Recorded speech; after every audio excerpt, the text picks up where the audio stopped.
रासायनिक अभिक्रिया के प्रकार। तो आज के इस वीडियो में हम पढ़ेंगे रासायनिक अभिक्रिया के प्रकार। तो मेरा नाम है प्रिंस पांडे और आप सबका स्वागत करता हूं अपने इस छोटे से प्यारे से चैनल मैडीजी फिजिक्स में। तो आज चलिए हम लोग पढ़ते हैं रासायनिक अभिक्रिया के कितने प्रकार होते हैं। तो रासायनिक अभिक्रिया में हमारे बहुत सारे प्रकार हैं, ठीक है। सबसे पहला हमारा है संयोजन रासायनिक अभिक्रिया। संयोजन रासायनिक अभिक्रिया, संयोजन अभिक्रिया डायरेक्ट लिखता हूं, रासायनिक अभिक्रिया नहीं, संयोजन अभिक्रिया, ठीक है। सबसे पहला हमारा है रासायनिक अभिक्रिया के प्रकार में संयोजन अभिक्रिया। इसमें क्या होता है, इस अभिक्रिया का परिभाषा आप लोग कैसे लिखेंगे कि संयोजन अभिक्रिया क्या होता है।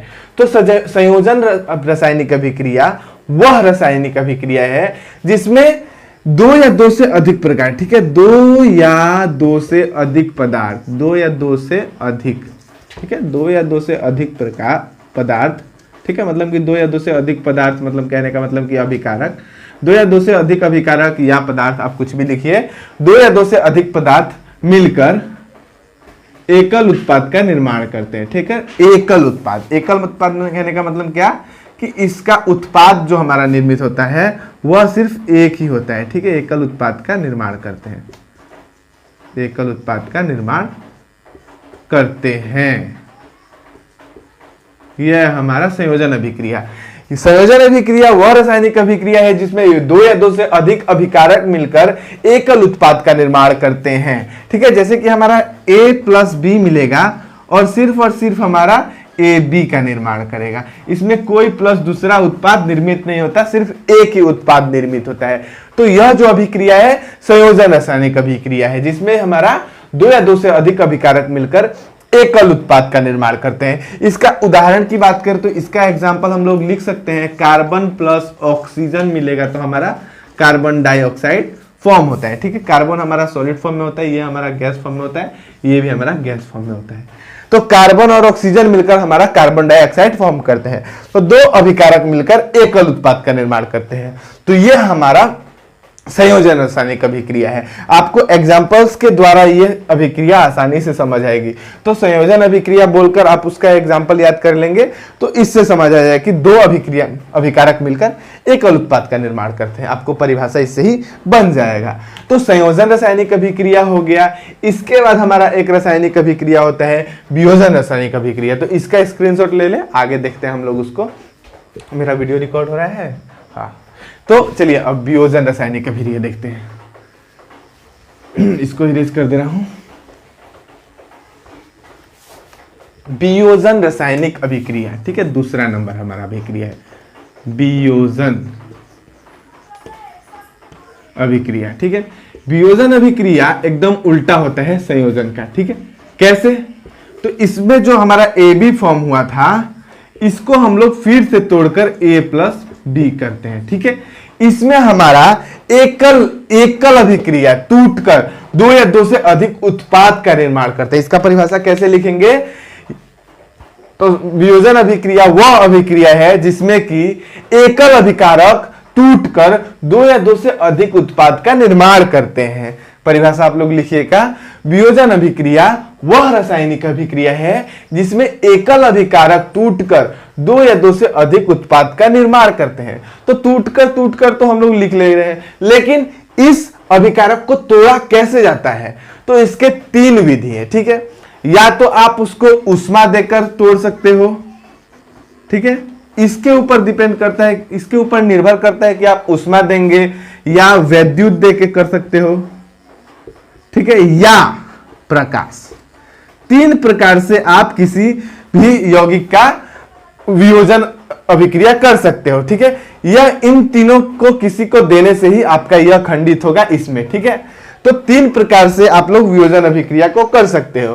तो हम उष्मीय वियोजन, ठीक है, इसे हम लोग लिखते हैं उष्मीय वियोजन, ठीक है, उष्मीय वियोजन, वैद्युत वियोजन, वैद्युत वियोजन और हमारा होता है प्रकाशीय वियोजन। ये तीन प्रकार के हमारे वियोजन अभिक्रिया होते हैं, ठीक है। वियोजन, ये भी हमारा वियोजन, ठीक है। तो वियोजन अभिक्रिया के अंदर हमारा 3 प्रकार होता है, एक ऊष्मीय वियोजन, एक दूसरा वैद्युत वियोजन और तीसरा होता है हमारा प्रकाशीय वियोजन। तो जो हमारा वियोजन अभिक्रिया में एकल अभिकारक टूटकर 2 या 2 से अधिक उत्पाद का निर्माण कर रहा है, एकल अभिकारक टूटकर 2 या 2 से अधिक का निर्माण कर रहा है, तो वह जो अभिकारक है वो टूट कैसे रहा है उसके ऊपर हम लोग बात कर रहे थे। तो हम लोग 3 प्रकार से इस को तोड़ सकते हैं, पहला ऊष्मा देकर, दूसरा विद्युत प्रवाह कर, तीसरा प्रकाश के द्वारा। ठीक है, तो चलिए हम लोग तीनों ऊष्मीय वियोजन, वैद्युत वियोजन और प्रकाशीय वियोजन का एक एक उदाहरण देख लेते हैं। ठीक है, तो इसका स्क्रीनशॉट लेना है ले लीजिए, मैं इसको इरेज कर रहा हूं।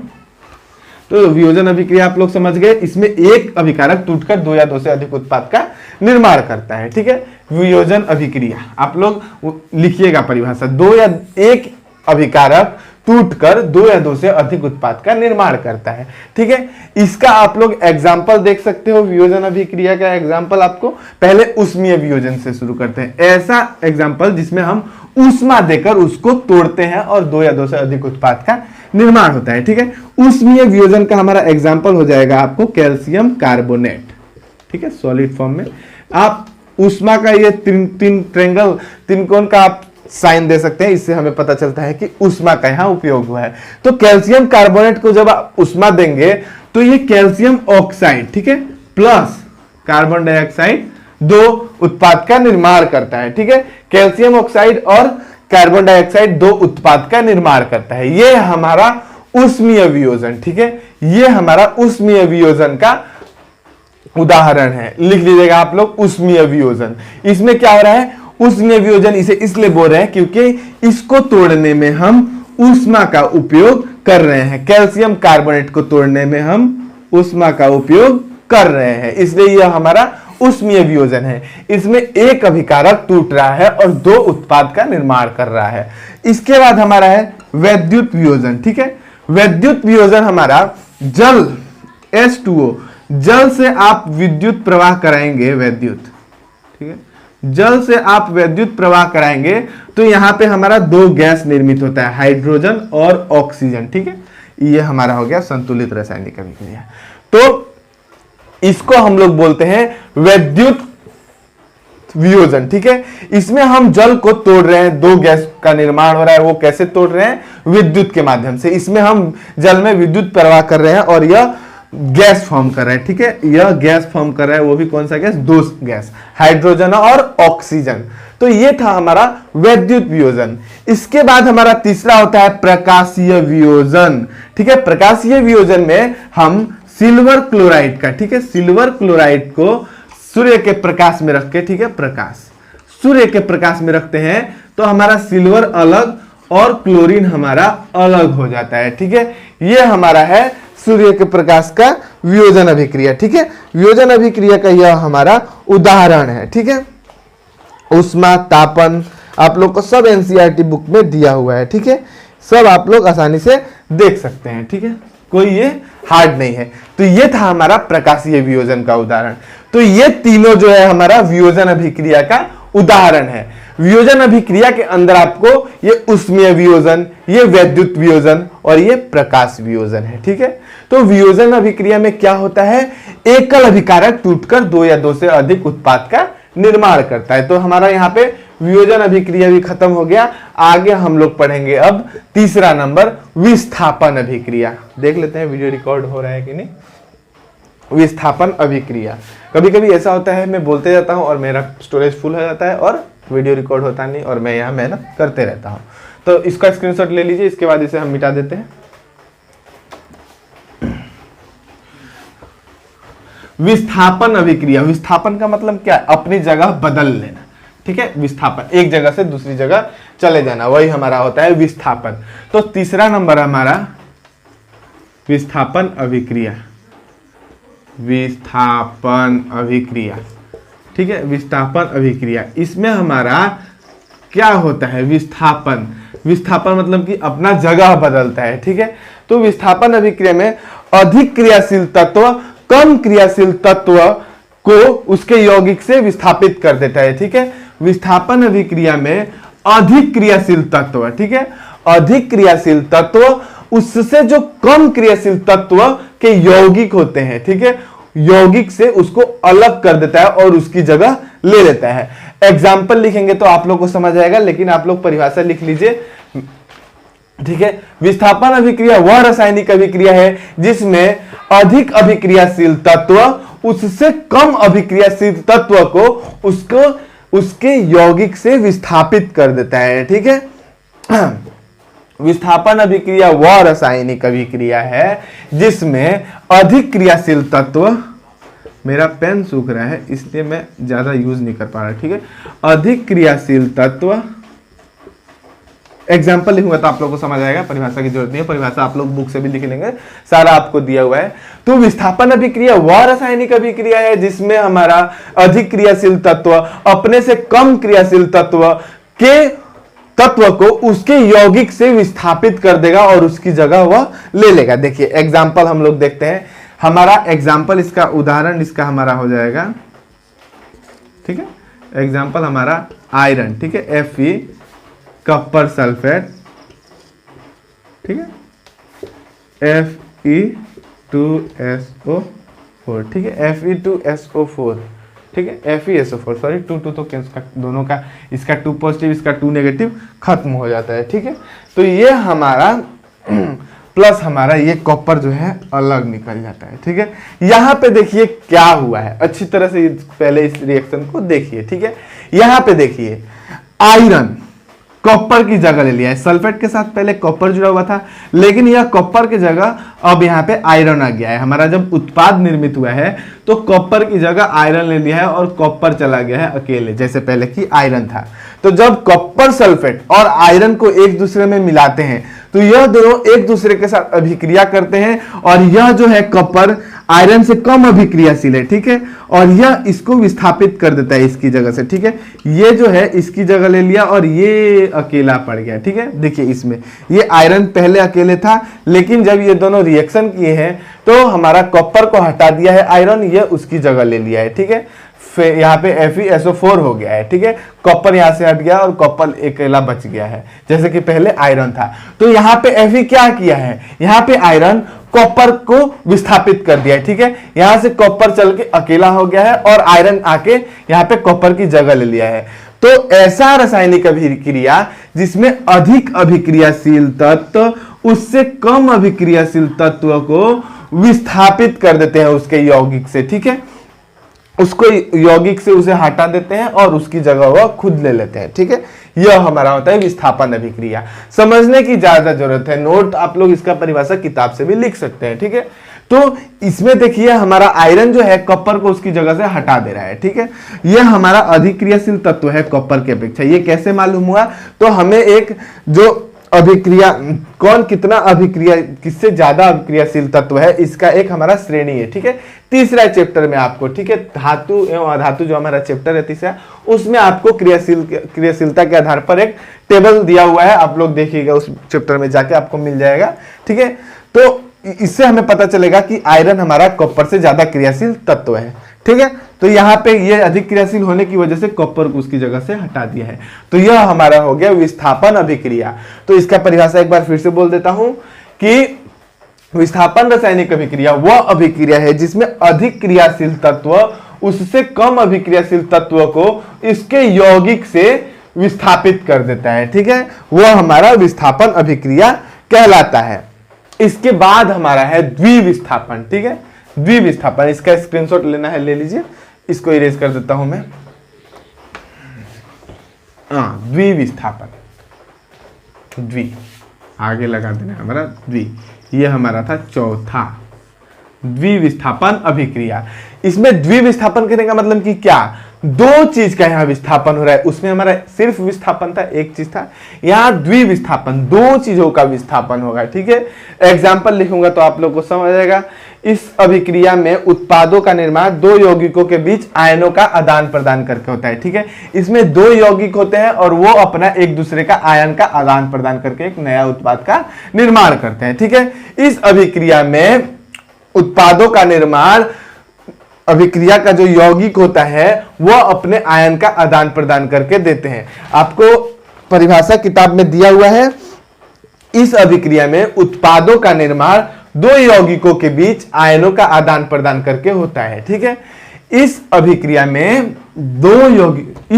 में उत्पाद का निर्माण दो यौगिकों के बीच आयनों का आदान प्रदान करके होता है। यह हमारा परिभाषा है। इसका जब आप उदाहरण लिखेंगे तो अच्छी तरह से आपको समझ आएगा। ठीक है, इसका एग्जाम्पल मैं आपको कराता हूं। देखिए हमारा ये Na2SO4 प्लस बेरियम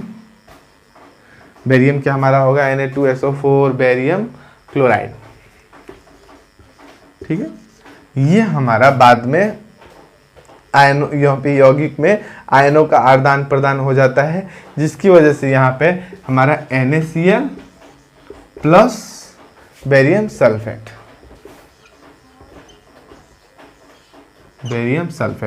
यहाँ पे पहले Na2SO4, ठीक है, प्लस BaCl2 था। ठीक है, बेरियम क्लोराइड था। लेकिन यहाँ पे देखिए ये जो सल्फेट है और ये जो क्लोराइड है, ये देखिए क्या कर रहा है, ये अपने आयनों का आदान प्रदान कर रहा है। पहले सल्फेट के साथ सोडियम था, लेकिन बाद में हमारा बेरियम जुड़ गया है। ठीक है, सल्फेट के साथ। और उसके बाद हमारा यहाँ पे क्लोराइड जो था पहले बेरियम से जुड़ा था, लेकिन बाद में यहाँ पे सोडियम क्लोराइड हो गया है। तो यहाँ पे ये बाद में इसके साथ जुड़ गया है और ये बाद में इसके साथ जुड़ गया है। ठीक है, यहाँ पे आयनों का आदान प्रदान हुआ है और एक नए उत्पाद का निर्माण हुआ है। तो विस्थापन अभिक्रिया वह रासायनिक अभिक्रिया है जिसमें एक नए उत्पाद का निर्माण दो यौगिकों के बीच का आयनों का आदान प्रदान करके होता है। ठीक है, इसमें हमारा नया उत्पाद क्या बन रहा है, बस इन्हीं यौगिकों के आयनों का आदान प्रदान कर ले रहे हैं और नया उत्पाद का निर्माण कर दे रहे हैं। तो इस अभिक्रिया को द्विविस्थापन अभिक्रिया कहते हैं। इसमें नए उत्पाद का निर्माण होता है। वह कैसे होता है, इन दोनों अभिकारक जो है, ये दोनों अभिकारक है, ये अपने आयनों का आदान प्रदान कर लेते हैं। आयन कहने का मतलब क्या कि ये इसका जो ये आयन है, इसका आयन नहीं समझेंगे, इसका जो ये जो यौगिक है, इसमें का एक जो परमाणु है और इसका एक जो परमाणु है बदल जाएंगे एक दूसरे से। ठीक है, ये बेरियम इससे जुड़ जाएगा, ये सोडियम इससे जुड़ जाएगा। ठीक है, तो यहाँ पे ये चेंज हो जाता है। इसे हम लोग अपने समझने में तो कैसे भी समझ ले, लेकिन जब परिभाषा लिखेंगे तो क्या लिखेंगे, आयनों का आदान प्रदान कर रहे हैं। ठीक है, ये क्या कर रहे हैं, आयनों का आदान प्रदान कर रहे हैं। तो द्विविस्थापन अभिक्रिया वह रासायनिक अभिक्रिया है जिसमें एक नए उत्पाद का निर्माण उनके यौगिकों के बीच का आयनों का आदान प्रदान करके होता है। ठीक है, इस अभिक्रिया में उत्पादों का निर्माण दो यौगिकों के बीच आयनों का आदान प्रदान करके होता है। ठीक है, तो यह था हमारा विस्थापन अभिक्रिया, द्विविस्थापन अभिक्रिया।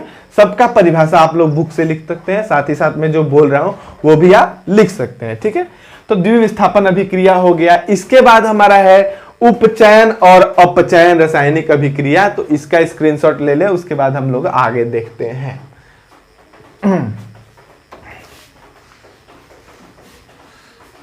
उपचयन या अपचयन। ठीक है, तो सबसे पहले हम लोग उपचयन देखेंगे। ठीक है, उपचयन रासायनिक अभिक्रिया, उपचयन ये हमारा है 5वां नंबर। उपचयन रासायनिक अभिक्रिया, इस अभिक्रिया में ऑक्सीजन की वृद्धि, ठीक है, ऑक्सीजन की वृद्धि, ऑक्सीजन की वृद्धि वह क्या, हाइड्रोजन का ह्रास होता है। ठीक है, हाइड्रोजन का ह्रास। तो उपचयन रासायनिक अभिक्रिया वह रासायनिक अभिक्रिया है जिसमें ऑक्सीजन की वृद्धि होती है या हाइड्रोजन का ह्रास होता है। ठीक है, इस रासायनिक अभिक्रिया में किसी परमाणु के साथ हमारा ऑक्सीजन जुड़ेगा या उस यौगिक से हाइड्रोजन हट जाएगा। ठीक है, इसका एग्जाम्पल हम लोग देखेंगे। ठीक है, इसका एग्जाम्पल हम लोग देखेंगे। इसका एग्जाम्पल बहुत ही आसान है। एग्जाम्पल जब आप लोग देखेंगे तो इसे अच्छी तरह से समझ आ जाएगा। ठीक है, कि यह कौन सा रासायनिक अभिक्रिया है, इसका ये ऑक्सीजन की वृद्धि जो लिख रहे हैं या हाइड्रोजन का ह्रास जो लिख रहे हैं वह क्या है, इसका मतलब क्या है। तो उपचयन रासायनिक अभिक्रिया में ऑक्सीजन की वृद्धि लिखा है, मतलब कि किसी परमाणु के साथ ऑक्सीजन जुड़ता है। ठीक है, ठीक है, और एक यौगिक निर्माण करता है। ठीक है, ऑक्सीजन की वृद्धि मतलब कि उत्पाद में पहले हमारा जो अभिकारक था उसमें हमारा ऑक्सीजन नहीं था, लेकिन उत्पाद में ऑक्सीजन जुड़ जाता है, वही हमारा ऑक्सीजन की वृद्धि कहलाती है। या अभिकारक में वह हमारा यौगिक था जिसमें हाइड्रोजन था, लेकिन उत्पाद समय उत्पाद जब निकलता है तो हमारा उस यौगिक से हाइड्रोजन निकल जाता है, वो हाइड्रोजन का ह्रास कहलाता है। जैसे कि अगर एग्जाम्पल में आपको लिखूं उपचयन का, ठीक है, तो मैंने आपको ये एग्जाम्पल पहले भी लिखवाया था। ठीक है, ये यहां पे देखिए कार्बन हमारा एक था, इसके साथ कोई ऑक्सीजन जुड़ा नहीं था, लेकिन यहां पे कार्बन के साथ ऑक्सीजन जुड़ गया है। ठीक है, यहां पे ऑक्सीजन की वृद्धि हुई है, तो ये हमारा कौन सा रासायनिक अभिक्रिया है? उपचयन रासायनिक अभिक्रिया है। ठीक है, यह हमारा उपचयन रासायनिक अभिक्रिया है। इसके बाद हमारा होता है अपचयन रासायनिक अभिक्रिया। ठीक है, अपचयन रासायनिक अभिक्रिया छठवां, अपचयन। अपचयन में क्या होता है? एकदम उपचयन का उल्टा होता है। ठीक है, इसमें ऑक्सीजन की वृद्धि थी ना, तो इसमें ऑक्सीजन का ह्रास होता है। ठीक है, इसमें ऑक्सीजन का ह्रास होता है, इसमें ऑक्सीजन की कमी होती है, ऑक्सीजन का ह्रास, इसमें ऑक्सीजन घटता है और या हाइड्रोजन बढ़ता है, इसमें हाइड्रोजन की वृद्धि होती है, हाइड्रोजन की वृद्धि। ठीक है, बहुत ही आसान है ये दोनों अभिक्रिया, हाइड्रोजन की वृद्धि। ठीक है, उपचयन रासायनिक अभिक्रिया वह रासायनिक अभिक्रिया है जिसमें या तो ऑक्सीजन की वृद्धि होगी या हाइड्रोजन का ह्रास होगा। ठीक है, एग्जाम्पल मैंने दिया है, कार्बन के साथ ऑक्सीजन जुड़ जा रहा है और ये हमारा कार्बन डाइऑक्साइड प्रोड्यूस कर रहा है। ठीक है, उत्पाद बना रहा है, तो ये हमारा उपचयन रासायनिक अभिक्रिया है। लेकिन वही बात करें अपचयन की, तो इसमें ऑक्सीजन का ह्रास होता है, इसका उल्टा एकदम, या हाइड्रोजन का वृद्धि होता है। ठीक है, तो उपचयन जिसमें ऑक्सीजन का ह्रास, हाइड्रोजन की वृद्धि, एकदम उपचयन का उल्टा अपचयन। ठीक है, ऑक्सीजन की वृद्धि, ऑक्सीजन का ह्रास, हाइड्रोजन का ह्रास, हाइड्रोजन की वृद्धि। ठीक है, तो यहां पे ऑक्सीजन की वृद्धि हो रही है तो अपचयन में ऑक्सीजन का ह्रास लिख रहा है, लेकिन जब हाइड्रोजन का ह्रास हो रहा है उपचयन में, तो अपचयन में हाइड्रोजन की वृद्धि हो रही है। इसका स्क्रीनशॉट ले ले, उसके बाद हम लोग अपचयन का एक एग्जाम्पल देखेंगे। ठीक है, वह एग्जाम्पल ऐसा लेंगे जिसमें कि हमारा उपचयन और अपचयन दोनों अभिक्रियाएं हो रहे होंगे। ठीक है, तो इसका स्क्रीनशॉट ले ले, उसके बाद हम आगे बात करते हैं।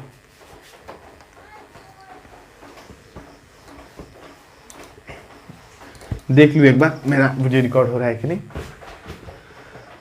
हो रहा है। तो अपचयन का हम एग्जाम्पल क्या लें? हम एग्जाम्पल लेंगे रेडॉक्स रिएक्शन। ठीक है, रेडॉक्स अभिक्रिया, ये आप लोग पढ़े हैं कि नहीं पता नहीं, कॉपर ऑक्साइड प्लस हाइड्रोजन। ठीक है, कॉपर ऑक्साइड प्लस हाइड्रोजन हमारा जुड़ेगा तो क्या फॉर्म करेगा? ठीक है, कॉपर, इसमें हम ऊष्मा दे रहे हैं। ठीक है, तो यहाँ पे हमारा कॉपर नहीं होगा, ये हमारा जल का निर्माण होगा और यहाँ हमारा कॉपर अलग हो जाता है। ठीक है, देखिए ये है हमारा, यहाँ पे पहले ये कॉपर के साथ ऑक्सीजन था और बाद में कॉपर के साथ ऑक्सीजन घट गया है। ठीक है, ऑक्सीजन का ह्रास हुआ है, तो ये ऑक्सीजन का जो ह्रास हुआ है इसे अपचयन बोलते हैं। ठीक है, अपचयन। ठीक है, यहाँ पे देखिए हमारा ऑक्सीजन का ह्रास हुआ है, तो ये अपचयन रासायनिक अभिक्रिया है। ठीक है, लेकिन वही हाइड्रोजन को देखें तो हाइड्रोजन में ऑक्सीजन की वृद्धि हुई है, ऑक्सीजन जुड़ा है, तो ये हमारा उपचयन है। ठीक है, इस अभिक्रिया में हमारा उपचयन अपचयन दोनों एक साथ होता है। ठीक है, किसी के साथ ऑक्सीजन घटता है तो किसी के साथ ऑक्सीजन बढ़ रहा है, देख रहे हैं कैसे? तो ये जो है हमारा उपचयन और अपचयन दोनों एक साथ हो रहा है इस अभिक्रिया में। ठीक है, तो जिस यौगिक में से हमारा ऑक्सीजन घट रहा है उसका हमारा अपचयन हो रहा है। ठीक है, लेकिन जिस परमाणु में हमारा ऑक्सीजन जुड़ रहा है वो हमारा उपचयन हो रहा है। ठीक है, तो ये तो अपचयन और उपचयन समझ लिए, लेकिन जब ये किसी अभिक्रिया में दोनों एक साथ होते हैं, कोई ऐसा रासायनिक अभिक्रिया जिसमें उपचयन और अपचयन दोनों एक साथ होते हैं, तो ऐसे अभिक्रिया को हम लोग रेडॉक्स रिएक्शन कहते हैं। ठीक है, इंग्लिश में हमारा होता है रेडॉक्स रिएक्शन। ठीक है, रेडॉक्स रिएक्शन, हिंदी में बात करें तो इसे रेडोस बोलते हैं, रेडोस। ठीक है, रेडोस अभिक्रिया। तो रेडोस रासायनिक अभिक्रिया वह अभिक्रिया है जिस अभिक्रिया में उपचयन और अपचयन अभिक्रिया दोनों एक साथ होते हैं। जिस रासायनिक अभिक्रिया में उपचयन और अपचयन अभिक्रिया दोनों अभिक्रिया शामिल हो वह अभिक्रिया रेडोस रासायनिक अभिक्रिया कहलाती है। तो ये 5 अच्छी तरह से हम लोगों ने पढ़ लिया। इसके बाद और 2 अभिक्रियाएं हैं, ऊष्माक्षेपी और ऊष्माशोषी। उन दोनों के बाद हम बारे में पढ़ लेते हैं, उसके बाद इस वीडियो को हम यहाँ पे खत्म करते हैं। उसके बाद 2 हमारा और टॉपिक बचेगा, उसे अगले वीडियो में पढ़ेंगे। तो इसका स्क्रीनशॉट लेना है, ले लीजिए। इसके बाद हम लोग पढ़ेंगे ऊष्माक्षेपी और ऊष्माशोषी पे, ठीक है। तो इसको मिला देता हूं, ठीक है। वीडियो रिकॉर्ड हो रहा है कि नहीं हो रहा है? वीडियो मुझे लगता है काफी लंबा हो गया है, ठीक है। ऊष्माक्षेपी और ऊष्माशोषी। ऊष्माक्षेपी ऊष्माक्षेपी वह रासायनिक अभिक्रिया है जिसमें ऊष्मा का उत्सर्जन होता है, ठीक है। इसमें हमारा उत्पाद के साथ साथ ऊष्मा भी उत्पन्न होती है, ठीक है। ऊष्मा का उत्सर्जन।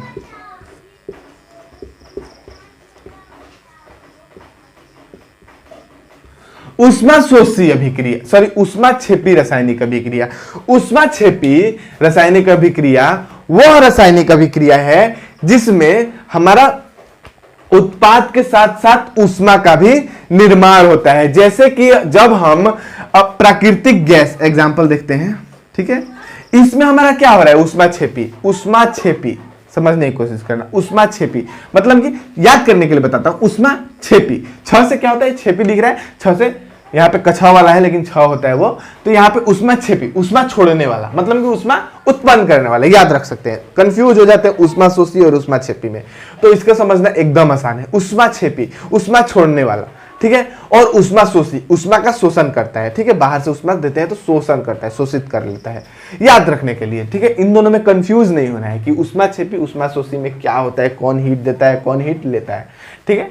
ये याद करने के लिए ऊष्माक्षेपी ऊष्मा छोड़ता है, ठीक है। इसमें ऊष्मा का उत्सर्जन होता है। उत्सर्जन कहने का मतलब क्या है कि इस अभिक्रिया में हमारा उत्पाद के साथ साथ ऊष्मा भी उत्पन्न होता है, हम बाहर से इसमें ऊष्मा नहीं देते हैं, ठीक है। तो ऊष्माक्षेपी का एग्जाम्पल देखें तो प्राकृतिक गैस मीथेन, ठीक है, CH4, ठीक है, प्राकृतिक गैस CH4। इसका जब हम ऑक्सीजन के साथ दहन करते हैं तो हमें मिलता है कार्बन डाइऑक्साइड प्लस वाटर, वो भी किस फॉर्म में? गैस के फॉर्म में, वाष्प के रूप में, और प्लस हमारा हीट, ठीक है, हमें हीट मिलता है। ऊर्जा लिख देता हूं, ऊर्जा, ठीक है, ऊर्जा। तो यह रासायनिक अभिक्रिया जो है इसमें हमारा ऊर्जा उत्पन्न हो रहा है, ठीक है। प्राकृतिक गैस का जब हम ऑक्सीजन के साथ दहन करते हैं, जब प्राकृतिक गैस को हम जलाते हैं तो इसमें हमारा ऊर्जा उत्पन्न होता है। ऊर्जा हमें किस रूप में मिलता है? आग के रूप में ताप देता है, ठीक है। आप लोग घरों का गैस देखे होंगे, ठीक है, गैस, वो मीथेन गैस होता है और उसे हम जलाते हैं तो हमारा सारा खाना पक जाता है। कैसे? क्योंकि हमें उससे ऊष्मा मिलता है, ठीक है। तो यह जो था ऊष्माक्षेपी रासायनिक अभिक्रिया था। इसमें उत्पाद के साथ साथ, ये हमारा उत्पाद तो निर्मित हुए लेकिन इसके साथ साथ ऊर्जा भी उत्पन्न होता है, ऊष्मा भी हमारा उत्पन्न करता है, ठीक है। इसमें ऊष्मा का उत्सर्जन होता है, ऊष्माक्षेपी में ऊष्मा छोड़ता है, याद रखने के लिए, ऊष्माक्षेपी ऊष्मा छोड़ता है, ठीक है। इसके बाद हमारा है ऊष्माशोषी, ठीक है, ऊष्माशोषी रासायनिक अभिक्रिया। तो इसका स्क्रीनशॉट ले लीजिए, उसके बाद हम लोग ऊष्माशोषी पे ही चलेंगे, ठीक है।